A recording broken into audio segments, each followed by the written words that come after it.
listen carefully and answer questions 1 to 4.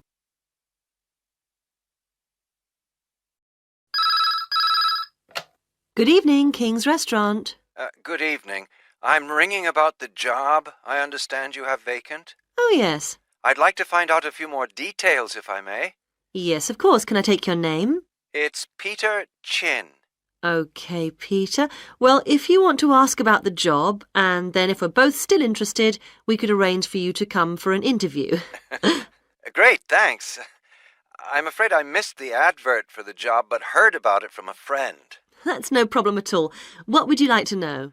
Well, what sort of work is it? Washing up? It's answering the phone. Oh, right, fine.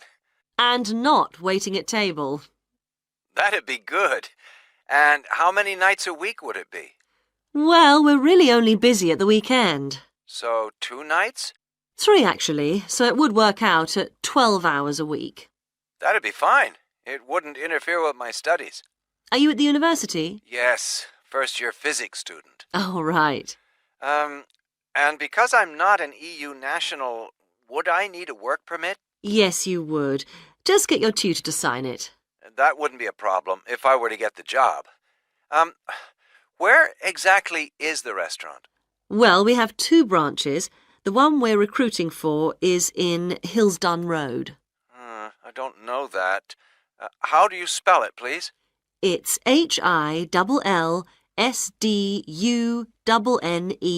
Road. Got that. Thanks. Is it near a bus stop? Yes, the nearest one would probably be just beside the library. Oh, yes, I know it. That'd be fine for me. And could I ask about the pay? We're offering £4.45 an hour. That's very good. My last job was £3.95 an hour. Before you hear the rest of the conversation, you have some time to look at questions 5 to 10.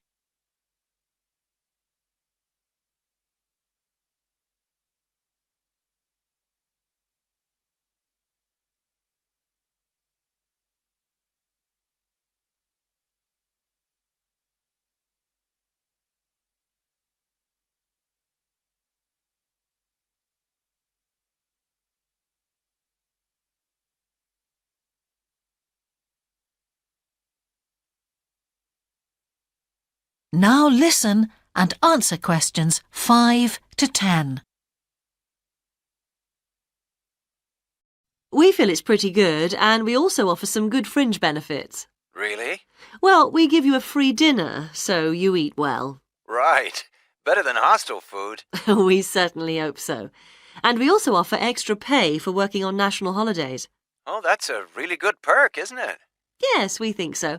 And then because of the difficulties of getting public transport, if you're working after 11 o'clock, we drive you home. Oh, that's good to know. Well, we'd certainly be interested in inviting you for an interview, if you're still interested. Oh, yes, certainly. Could I just also ask what qualities you're looking for? Well, for this particular job, we want a clear voice, which you obviously do have. Thanks. And you must be able to think quickly, you know. Well, I hope I... So, when could you come in for an interview? We're actually quite quiet tonight. Sorry, I couldn't come tonight. Or tomorrow, I'm afraid.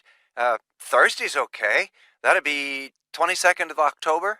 Fine. After 5 p.m? Yes, fine. Would 6 o'clock be okay? Perfect.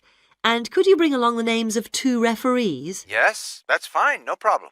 Good. I look forward to seeing you. Oh, by the way, who should I ask for? Oh, yes, of course. Sorry. My name is Samira Manuja. Can you spell that, please? Manuja. Okay. I've got that. Thanks very much. Look forward to seeing you later on, then. That is the end of section 1. You now have half a minute to check your answers.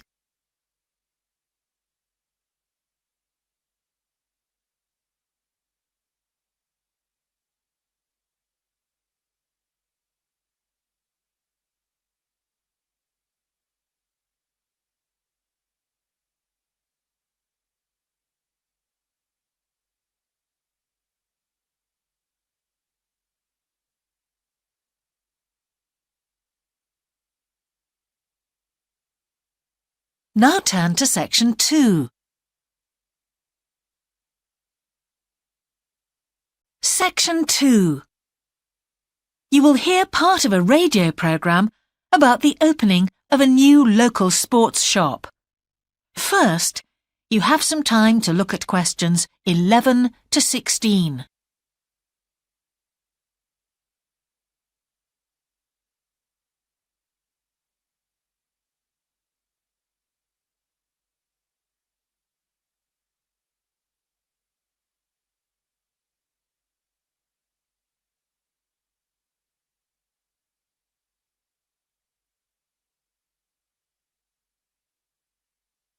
Now listen carefully and answer questions 11 to 16. Now we go to Jane, who is going to tell us about what's happening in town this weekend. Right, thanks, Andrew. And now on to what's new. And do we really need yet another sports shop in Bradcaster? Well, most of you probably know Sports World, the branch of a Danish sports goods company that opened a few years ago. It's attracted a lot of custom, and so the company has now decided to open another branch in the area. It's going to be in the shopping centre to the west of Bradcaster, so that will be good news for all of you who found the original shop in the north of the town hard to get to. I was invited to a special preview, and I can promise you, this is the ultimate in sports retailing. The whole place has been given a new minimalist look with the company's signature colours of black and red. The first 3 floors have a huge range of sports clothing as well as equipment, and on the top floor there's a cafe and a book and DVD section. You'll find all the well-known names as well as some less well-known ones. If they haven't got exactly what you want in stock, they promise to get it for you in 10 days. Unlike the other store, where it can take up to 14 days. They cover all the major sports, including football, tennis and swimming. But they particularly focus on running, and they claim to have the widest range of equipment in the country. As well as that, a whole section of the 3rd floor is devoted to sports bags, including the latest designs from the States. If you can't find what you want here, it doesn't exist. Before you hear the rest of the programme, you have some time to look at questions 17 to 20.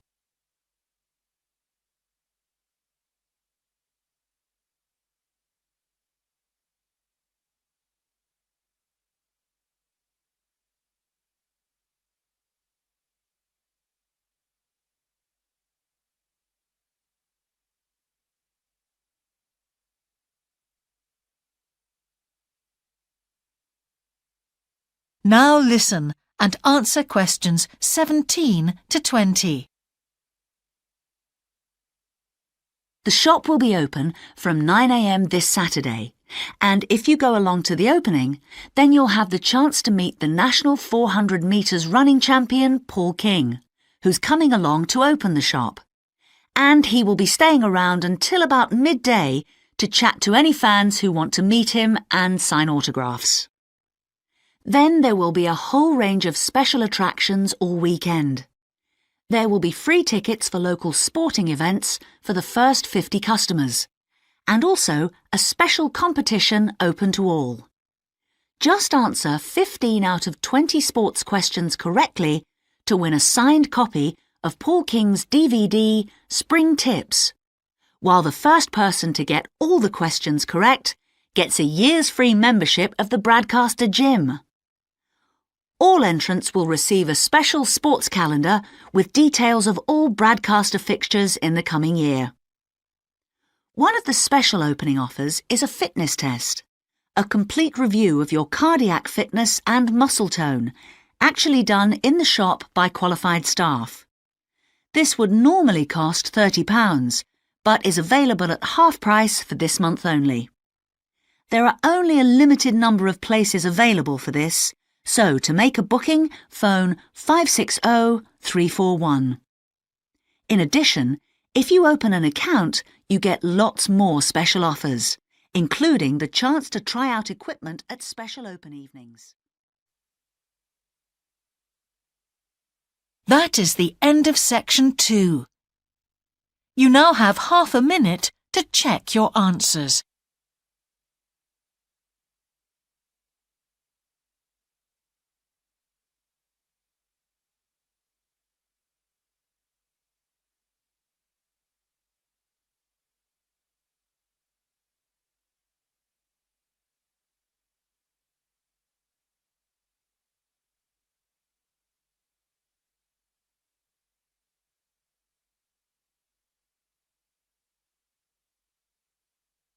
Now turn to section 3.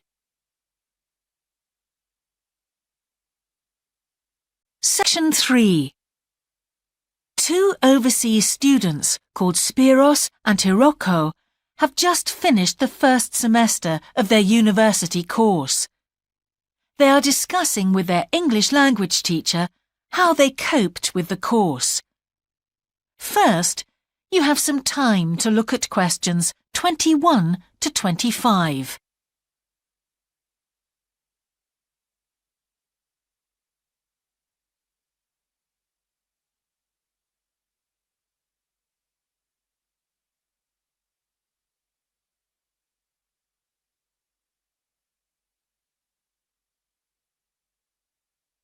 Now listen carefully and answer questions 21 to 25. Before we start, Spiros and Hiroko, thanks for coming in today to talk about your recent study experiences, and congratulations to you both in doing so well in your first semester exams. Thank you. I'd like to discuss with you the value of the English for Academic Purposes course you did here last year before starting your university course.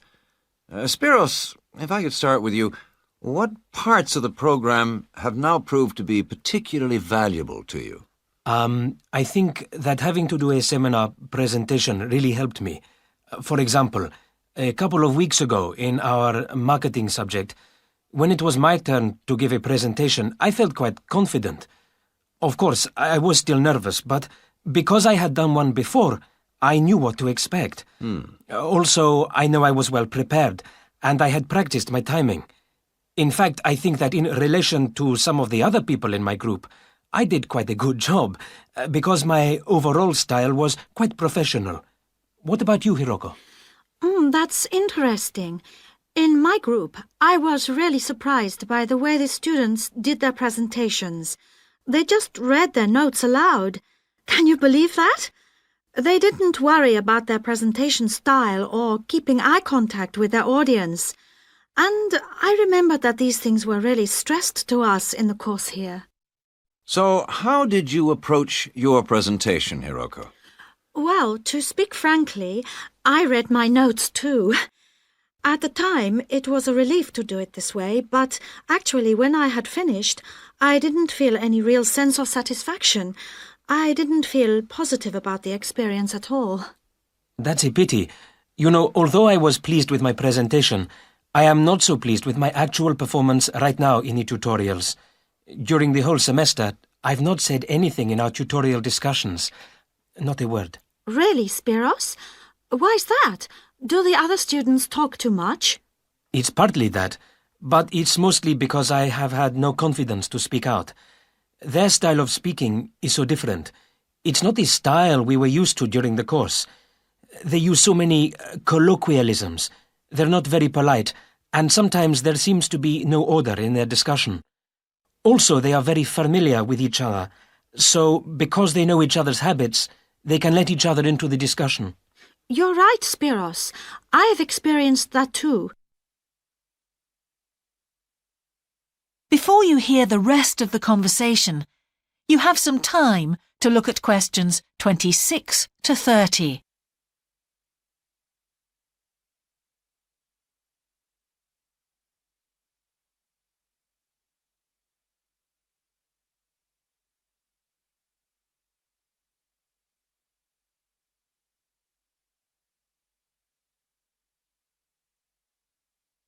Now listen and answer questions 26 to 30. For most of this semester, I've said absolutely nothing in tutorials. But recently, I've been trying to speak up more, and I just jump in, and I've noticed an interesting thing. I've noticed that if they thought my point was interesting or new, then the next time they actually asked for my opinion, and then it was much easier for me to be part of the discussion. Oh, that's great, Hiroko. I hope that happens for me next semester. I'll have to work hard to find some interesting points. What helped you to find these ideas? I think that one thing that helped me with this was the reading. I've had to do so much reading this semester just to help me make sense of the lectures. At first, I couldn't understand what the lectures were talking about, so I had to turn to the books and journals. Every night I read for hours, using the lists of references that were given, and I made pages of notes. At breakfast, I read and read my notes again. This habit has helped me to follow the ideas in the lectures, and it's also given me some ideas to use in the tutorials. But I did so much reading anyway. I don't think there's any time left over for anything extra. My reading speed is still quite slow, though I'm much better at dealing with vocabulary than I used to be. What else do you think we could add to the course program to help with this reading problem? There's not really anything because it's my problem. I remember we were given long articles to read. We didn't like that, but now I realize that reading those long articles was good preparation for the things I need to read now. Also, in class, we regularly had speed reading tasks to do, and we kept a record of our reading speed, so the teachers were encouraging us to work on that. That's true, Spiros, but what we read could have been different. Sometimes in the English class, I felt frustrated when I had to read articles about the environment or health or education, because I wanted to concentrate on my own field, but we didn't read anything about engineering. So I think I wasted some time learning vocabulary I didn't need. But surely the strategies you were taught for dealing with that vocabulary were helpful? Yes, but psychologically speaking, I would have felt much better working on reading from my own field. What do you think, Spiros? Oh, I agree. That would have helped my confidence too, and I would have been more motivated. It was good, though, that we could work on our own topics when we wrote the research assignments.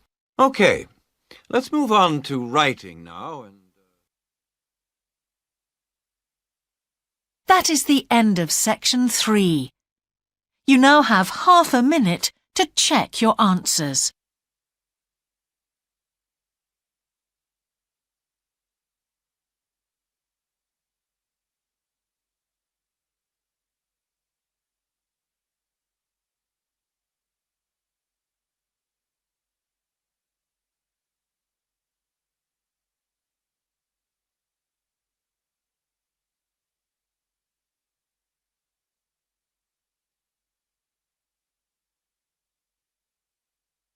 Now turn to section 4. Section 4. You will hear part of a lecture about a problem related to the behaviour of certain sea creatures. First, you have some time to look at questions 31 to 40.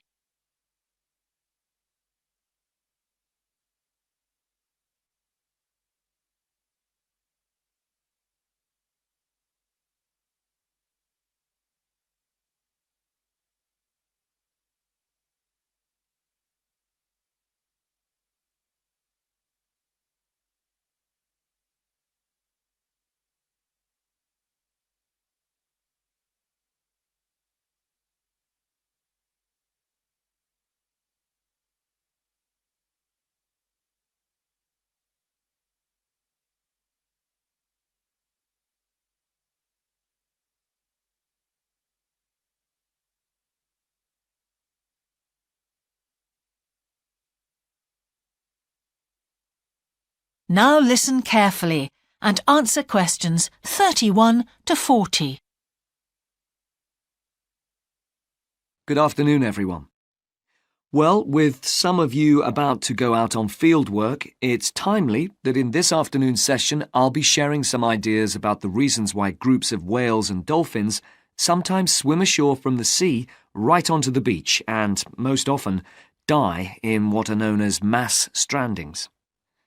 Unfortunately, this type of event is a frequent occurrence in some of the locations that you'll be travelling to, where sometimes the tide goes out suddenly, confusing the animals.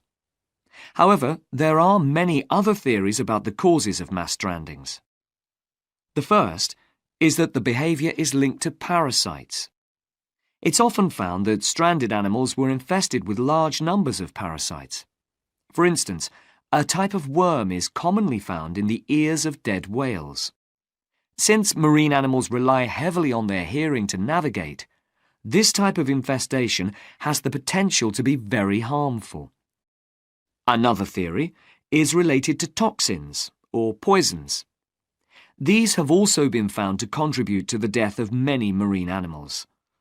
Many toxins, as I'm sure you're aware, originate from plants or animals.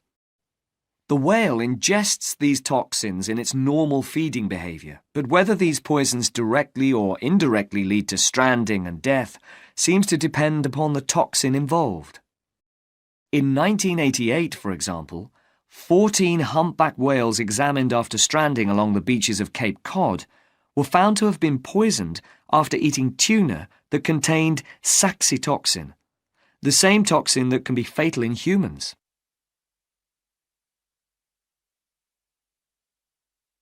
Alternatively, it has also been suggested that some animals strand accidentally by following their prey ashore in the confusion of the chase.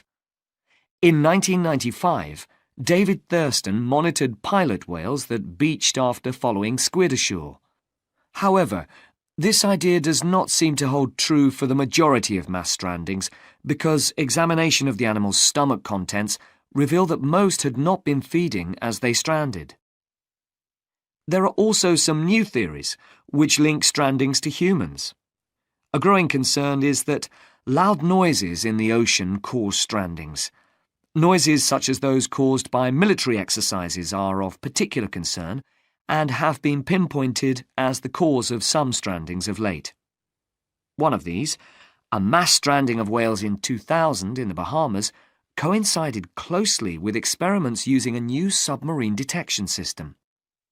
There were several factors that made this stranding stand out as different from previous strandings. This led researchers to look for a new cause. For one, all the stranded animals were healthy.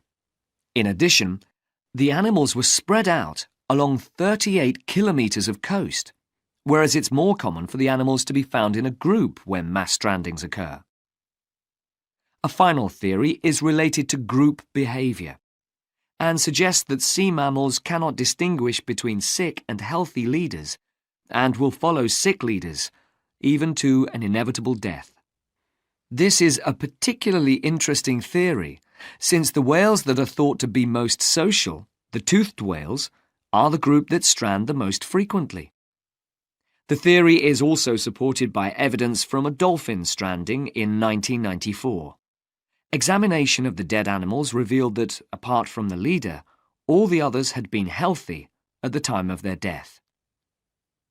Without one consistent theory, however, it is very hard for us to do anything about this phenomenon except to assist animals where and when we can.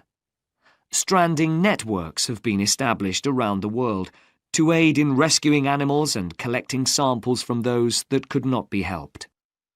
I recommend John Connor's Marine Mammals Ashore as an excellent starting point if you're interested in finding out more about these networks or establishing one yourself. That is the end of section 4. You now have half a minute to check your answers.